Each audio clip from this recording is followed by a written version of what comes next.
یا ان سب کا صحیح ہونا ثابت کریں، کیونکہ یہ روایات بہت سی مختلف لڑیوں سے، مختلف طرق سے آئی ہیں، اور ان میں اس حوالے سے کمزوری کا امکان نہیں ہے کہ یہ نماز سے متعلق ہے، چونکہ جس نے بھی وہ تو تبع تابعین، پھر تابعین، پھر صحابہ کرام، کہتے ہیں کہ جس نے بھی اس آیت کو لیا ہے، سورہ اعراف کی آیت نمبر 204، اس نے نماز کی باب میں قرات امام کے پیچھے کرنے یا نہ کرنے، اور نماز میں قرات کرنے یا نہ کرنے کے حوالے سے لیا ہے۔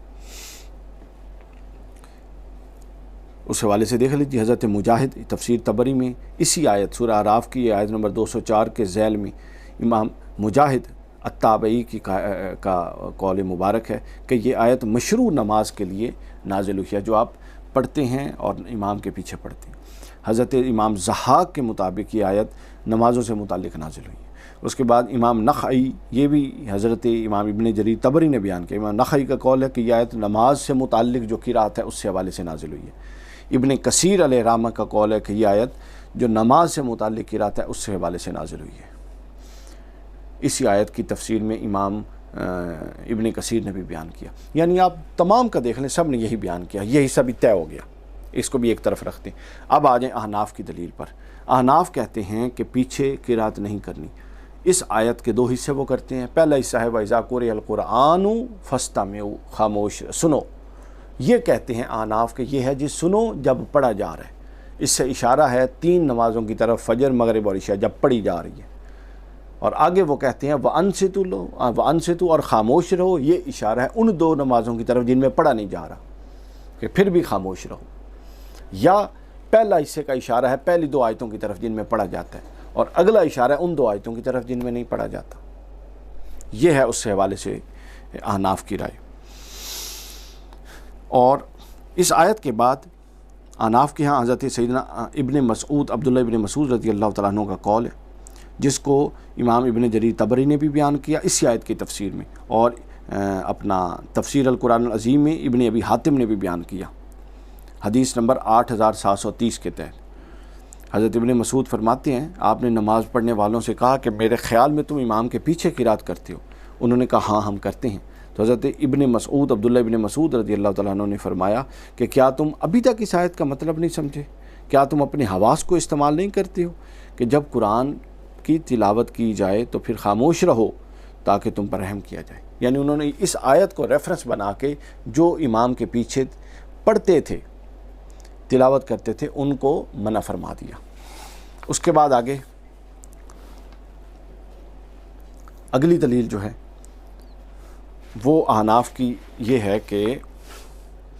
امام نسائی رحمہ اللہ تعالی، امام نسائی نے سنن نسائی میں اس آیت کی تفسیر پر پورا باب باندھا ہے،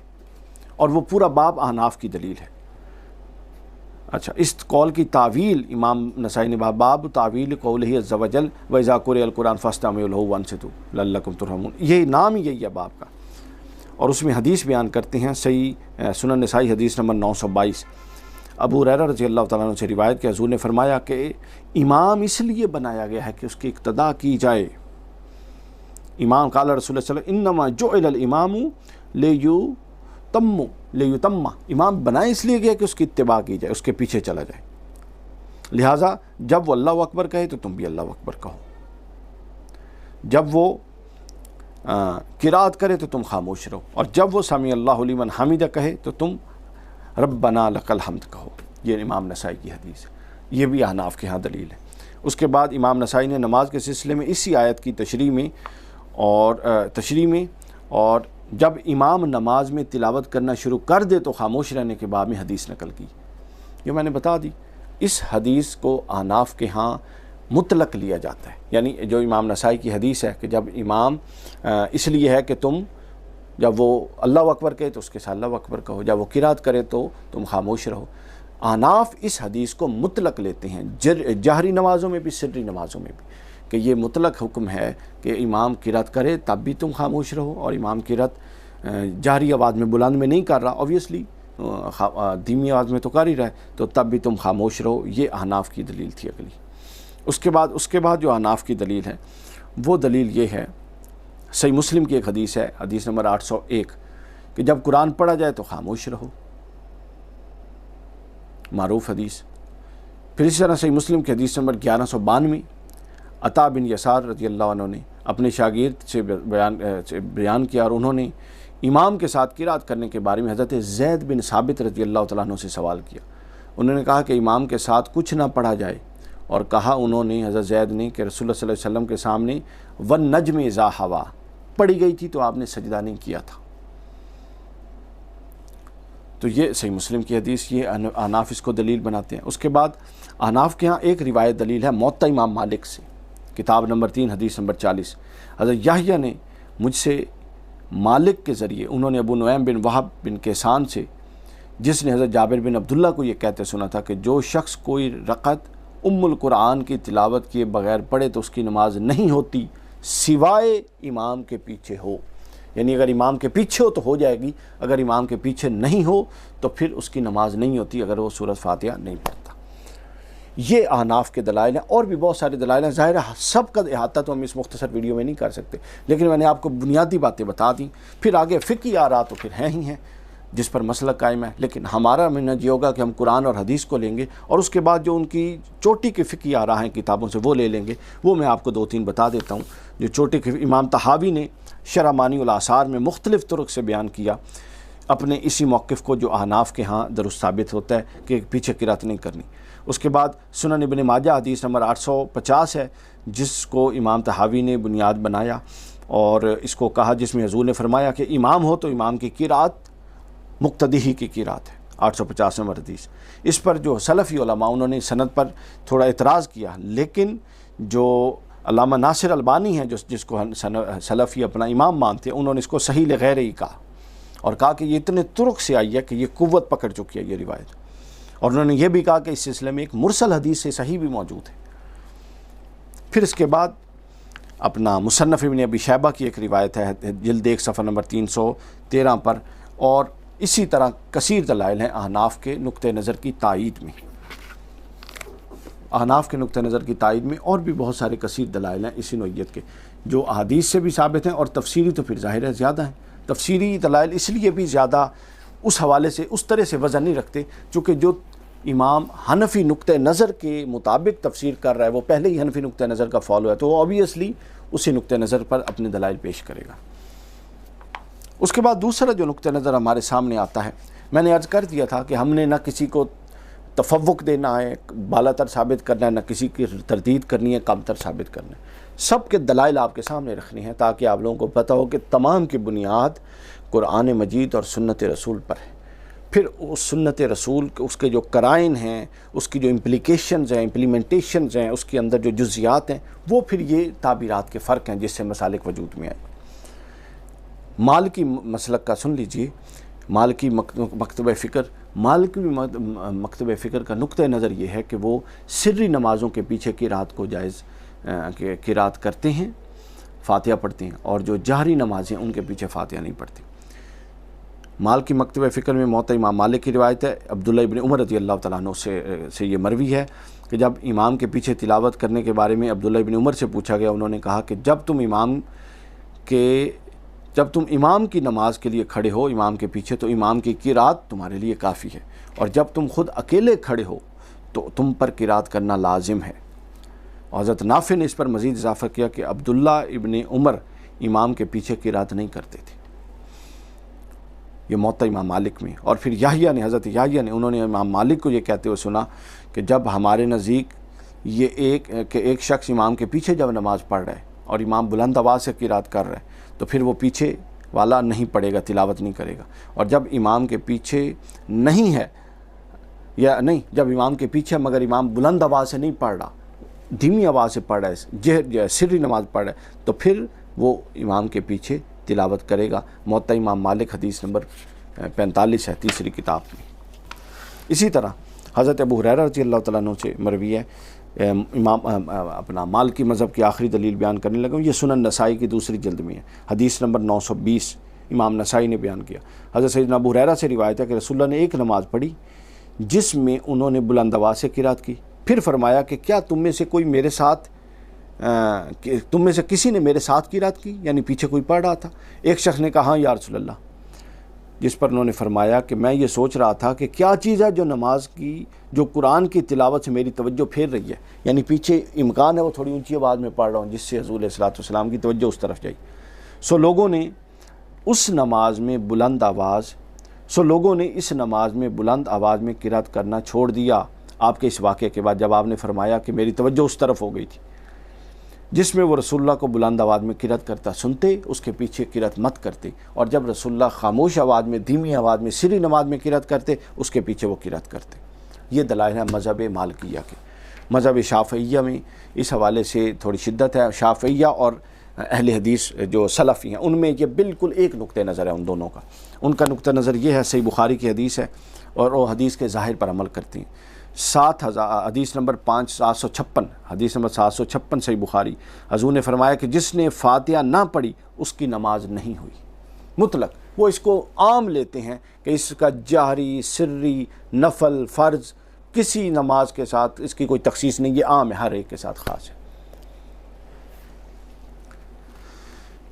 جیسا میں نے عرض کر دیا، یہ مکتب فکر اس حدیث کا عمومی معنی لیتا ہے، اور یہ روایت ثابت کرتی ہے ان کے نزدیک امام کے پیچھے ہر نماز میں قرات ضروری ہے، چاہے وہ سری ہو، جہری ہو، جو بھی ہو۔ اسی طرح ایک اور حدیث پاک ہے کہ حضور علیہ الصلوۃ والسلام نے فجر پڑھائی، اس پر آپ پر قرات دشوار ہو گئی۔ نماز سے فارغ ہونے کے بعد آپ نے پوچھا کہ مجھے لگ رہا ہے کہ تم لوگ اپنے امام کے پیچھے قرات کرتے ہو۔ حضور نے کہا کہ لگ رہا ہے کہ تم صحابہ سے پیچھے قرات کرتے ہو۔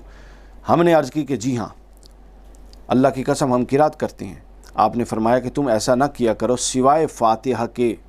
اور جو اسے نہیں پڑھتا یعنی فاتحہ کو نہیں پڑھتا اس کی نماز نہیں ہے۔ یہ اہل حدیث مکتب فکر کی بخاری کی حدیث نمبر 756 کے بعد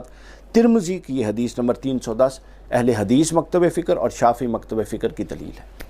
کہ حضور نے جب نماز پڑھ رہے تھے، پیچھے سے کسی نے تلاوت کی، حضور نے فراغت کے بعد پوچھا، انہوں نے کہا جی ہاں ہم پڑھتے ہیں، تو حضور نے فرمایا مت پڑھا کرو مگر فاتحہ۔ تو اس لیے وہ سری ہو، جہری ہو، جو بھی ہو، اونچی آواز سے فاتحہ پڑھتی ہیں۔ پھر اسی طرح سلفی نقطہ نظر اور جو شافعی نقطہ نظر ہے، ان کی سنن نسائی دوسری جلد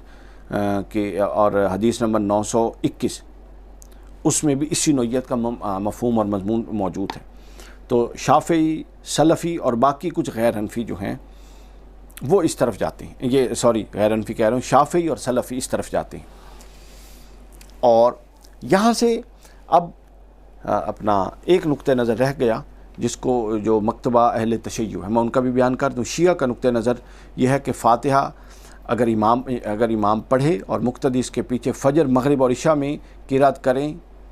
اگر امام کی آواز ان تک پہنچ رہی ہے تو وہ قرات نہیں کریں گے۔ جہری نماز میں یہ احناف والا موقف ہے، اگر قرات پہنچ رہی ہے تو شیعہ کہتے ہیں کہ اپنا پیچھے فاتحہ نہیں پڑھی جائے گی، اور اگر نہیں پہنچ رہی تو پھر پڑھی جائے گی، جبکہ احناف کہتے ہیں کہ امام کے پیچھے جہری نماز میں پہنچ رہی ہے یا نہیں پہنچ رہی، امام پڑھ رہا ہے، نہیں پڑھی جائے گی۔